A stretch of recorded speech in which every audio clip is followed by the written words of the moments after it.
जय हिंद प्यारे साथियों, आप सभी का स्वागत है हमारे YouTube चैनल इंडियन क्लासी में। दोस्तों, आज के इस वीडियो में आप सभी को पंचलाइट कहानी का उद्देश्य बताएंगे, क्योंकि कक्षा 12 के हिंदी के पेपर में 5 नंबर में कहानी लिखने के लिए बोला जाता है, जो कि दो कहानी बहुत ही महत्वपूर्ण होता है। एक है पंचलाइट कहानी और दूसरा है बहादुर कहानी। देखिएगा मेरे भाई, बोर्ड एग्जाम में जो क्वेश्चन पूछा जाता है वहां पे सिर्फ 80 शब्दों में ही लिखने के लिए कहा जाता है। तो आप सभी को किस तरीके से लिखना होगा जिससे पूरे 5 नंबर मिल सके, तो आज की इस वीडियो में मेरे भाई आप सबको एकदम आसान तरीका बताएंगे, ठीक ना। देखिए, जो कहानी का सारांश और कहानी का उद्देश्य होता है ये दोनों अलग अलग होता है। तो आप सब कहेंगे क्या हमें सारांश लिखना होगा या फिर उद्देश्य लिखना होगा, तो मेरे भाई ध्यान से सुनिएगा, ठीक ना। अगर आप कहानी लिखते हैं तो आप उसको कितना भी छोटा करने का प्रयास करेंगे, लेकिन वो 150 से 2 शब्दों में लिख पाएंगे। लेकिन जो उद्देश्य होता है मेरे भाई, उद्देश्य अगर आप 80 शब्दों में लिखना चाह रहे हैं तो 80 शब्दों में ही लिख सकते हैं, ठीक ना।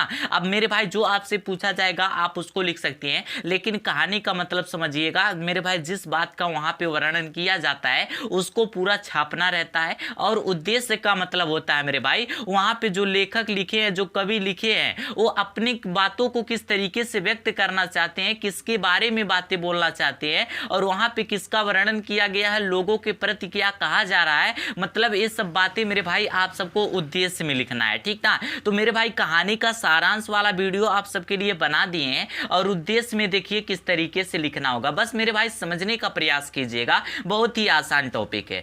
पंचलाइट कहानी श्री फणीश्वर रेणु जी द्वारा रचित एक आंचलिक कहानी है, जिसमें रेणु जी ग्रामीण परिवेश को अत्यंत सुंदरता के साथ उभारा है। अब देखिएगा, जब आप सबको कहानी का सारांश बताए थे तो उसमें आप सबको बताए थे मेरे भाई, ये पंचलाइट जो होता है ना, पंचलाइट लालटेन को कहा जाता है। जिस तरीके से पहले उजाला करने के लिए लालटेन का प्रयोग ज्यादा किया जाता था, आज भी किया जाता है लेकिन बहुत कम किया जाता है, क्योंकि तरह तरह बल्ब का आविष्कार हो गया है, जिससे एक बटन दबाने पर पूरे कमरे में उजाला हो जा रहा है, ठीक ना। तो पंचलाइट का सिंपल सा अर्थ है मेरे भाई, पेट्रोमैक्स कह लीजिए या फिर गैस की लालटेन कह लीजिए, ठीक ना। तो मेरे भाई जो पंचलाइट कहानी है वो किसके द्वारा लिखित है? श्री फणीश्वर रेणु जी द्वारा रचित एक आंचलिक कहानी है। अभी जो कहानी लिखा गया है मेरे भाई, एक गांव पर आधारित कहानी, वही चीज है आंचलिक कहानी, अर्थात गांव पर आधारित कहानी है, जिसमें रेणु जी ग्रामीण परिवेश को अत्यंत सुंदरता के साथ उभारा है। जो रेणु जी हैं वो ग्रामीण परिवेश को, अर्थात में गांव के रहने वाले जो लोग हैं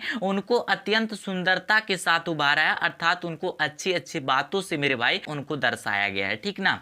गांव के लोग जात के आधार पर किस प्रकार से विभिन्न टोलियों में बांटे जाते हैं। अब देखिएगा, गांव के जो लोग होते हैं ना, वो अलग अलग जाति धर्म के आधार पर अलग अलग बंटवारा कर लेते हैं, ठीक ना। तो उसी का मेरे भाई वर्णन किया गया है। आप सबको पहले ही बताया कि कहानी का मतलब होता है पूरा छाप दीजिए, लेकिन उद्देश्य का मतलब होता है कि वहां पे जो लेखक कवि जो भी हैं, जिसके द्वारा वो रचित हैं, वो क्या कहना चाह रहे हैं, किसके प्रति कहना चाह रहे हैं, किसका वर्णन किया जा रहा है, ये सब बातें मेरे भाई उद्देश्य में लिखना होता है। तो आप सबको बता दिए कि जो एक कहानी लिखा गया है आंचलिक कहानी, अर्थात गांव पर आधारित कहानी है, और गांव के लोगों को मेरे भाई बहुत ही सुंदरता के साथ क्या किए, उभारे अर्थात दर्शाए हैं। गांव के लोग जाति के आधार पर किस प्रकार से विभिन्न टोलियों में बांटे जाते हैं। अब देखिएगा मेरे भाई, जैसे क्या होता है, गांव एक ही होता है, ठीक ना, लेकिन उसको अलग अलग टोला के आधार पर बंटवारा कर लिया जाता है, और बंटवारा का एक ही कारण है जाति धर्म को लेकर। क्योंकि मेरे भाई हमारे भारत देश में ये सबसे ज्यादा प्रचलित कहानी है कि यहाँ पे जाति धर्म देखा जा रहा है, ठीक ना। राजनीति में भी, एजुकेशन में भी, हर जगह मेरे भाई जाति धर्म देखा जा रहा है, उसी के आधार पर बंटवारा हो जाता है गांव में। उसके बाद से देखिएगा, और ईर्ष्या दोष की भावना से भरे रहते हैं। अब जैसे मेरे भाई गांव तो बताए एक ही रहता है, लेकिन अलग अलग जाति अलग अलग धर्म के लोग रहने के कारण उस गांव को मेरे भाई खंडित कर दिया जाता है, अर्थात उसे टोली बना दिया जाता है। तो मेरे भाई और सभी लोगों के मन में ईर्ष्या देश की भावना भरी रहती है, अर्थात एक दूसरे के विरुद्ध कार्य करने का ही फैसला लेते रहते हैं। इन सब का बड़ा ही सुंदर और यथार्थ चित्रण इस प्रकार कहानी में किया गया है। अब भाई साहब यहाँ पे क्या बताए कि गांव में रहने वाले जो लोग होते हैं, अलग अलग जाति अलग अलग धर्म के लोग होने के कारण उस गांव को खंडित कर देते हैं, छोटे छोटे टोलों में विभक्त कर देते हैं। तो उनका ही मेरे भाई बहुत सुंदर और यथार्थ चित्रण इस प्रकार किया गया है, अर्थात उन्हीं के बारे में ये दर्शाया गया है, ठीक ना। इस कहानी में रेणु जी ने अप्रत्यक्ष रूप में ग्राम सुधार की प्रेरणा दी है। अब देखिएगा, जो एक कहानी है है, इस कहानी में रेणु जी ने अप्रत्यक्ष रूप में ग्राम सुधार की प्रेरणा भी दी है। यहाँ पे अप्रत्यक्ष रूप से होगा, ठीक ना, अप्रत्यक्ष रूप से ग्राम सुधार की प्रेरणा भी दी है, अर्थात किस तरीके से सुधार किया जा सकता है, सुधार करने का कारण क्या है और ये किसके कारण इतना विवाद फैला जा रहा है, उसको मेरे भाई अप्रत्यक्ष रूप से बताए हैं रेणु जी, ठीक ना। ग्रामीण परिवेश का वास्तविक चित्रण, अब देखिएगा यहाँ पे ग्रामीण परिवेश का जो वास्तविक चित्रण ही इस कहानी का उद्देश्य है। अब भाई साहब समझने का प्रयास कीजिएगा, ग्रामीण परिवेश का वास्तविक चित्रण अर्थात ग्रामीण में रहने वाले लोगों का क्या चित्रण होना चाहिए, उसका उद्देश्य मेरे भाई इस कहानी में है।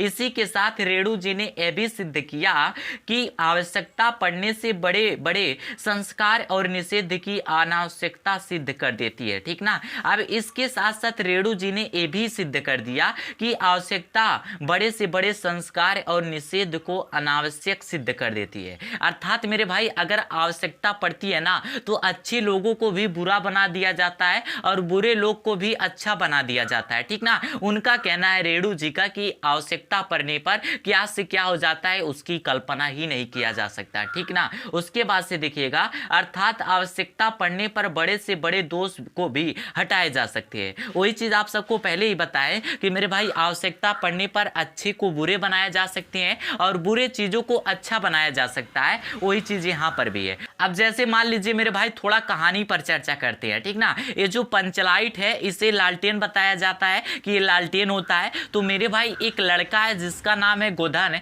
और उन्होंने सिनेमा का गाना गाया, अर्थात जैसे आजकल अश्लील गाना ट्रेंडिंग में चल रहा है ना, तो पहले क्या होता था, अगर अश्लील हरकत किसी भी प्रकार की होती थी तो उसे दंडित किया जाता था, ठीक ना। तो जो गोधन लड़का है उन्होंने सिनेमा का गाना गा दिया, अर्थात लोगों के प्रति वो अश्लील गाना था, ठीक ना। तो लोग क्या किए, सभी लोग एकत्रित हुए और मेरे भाई गोधन पर आरोप लगा दिए कि उसको गांव में आने नहीं दिया जाएगा, उसको खाना पीना नहीं मिलने वाला है, इस तरीके से उस पर आरोप लगा दिए, ठीक ना। तो क्या हुआ, उसी गांव के रहने वाले लोग बाजार गए, वहां से लालटेन खरीद के लाए और उसको मेरे भाई जलाना नहीं आता था। तो लोग क्या किए, बहुत चिंतित हुए कि हम लोग लालटेन खरीद कर लाए पर इसको कोई भी जलाना नहीं जानता है, अब लोग सुनेंगे इस बात को तो हंसेंगे, ठीक ना। तो मेरे भाई पता चला कि गोधन लड़का को जलाने आता है लालटेन, तो लोग सभी लोग एकत्रित हुए और ये तय किया गया कि अगर गोधन आएगा और पंचलाइट को जला देगा तो उस पर जो आरोप लगाए गए हैं उस आरोप से मुक्त कर दिया जाएगा, ठीक ना।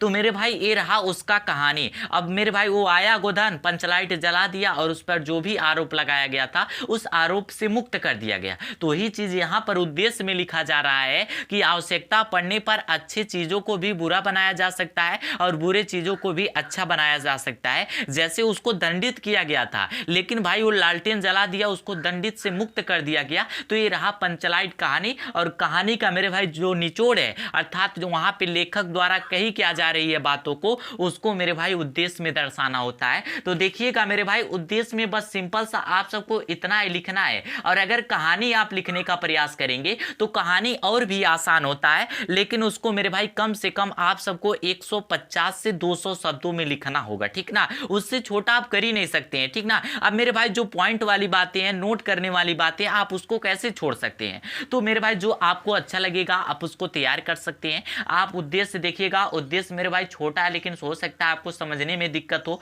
और कहानी जो है कहानी की तरह मेरे भाई उसको आप तैयार कर सकते हैं, ठीक ना। तो मेरे भाई अगर कहानी वाला वीडियो देखना चाहते हैं तो डिस्क्रिप्शन में लिंक मिल जाएगा, वहां से जाकर देख लीजिएगा। हिंदी का प्लेलिस्ट भी बना दिया गया है, वहां पे बोर्ड एग्जाम के लिए सभी महत्वपूर्ण वीडियो मिल जाएगा, आप वहां से तैयारी कर सकते हैं। तो दोस्तों उम्मीद करता हूं ये वीडियो आपको पसंद, अगर वीडियो पसंद आए तो एक प्यारा सा लाइक कर दीजिएगा। हमारे चैनल पे नए आए हो तो हमारे चैनल को सब्सक्राइब कर दीजिएगा, और इस तरीके से हर रोज शानदार वीडियो पाने के लिए हमारे चैनल से जुड़े रहिएगा। मिलते अगले शानदार वीडियो में, तब तक के लिए जय हिंद, जय भारत।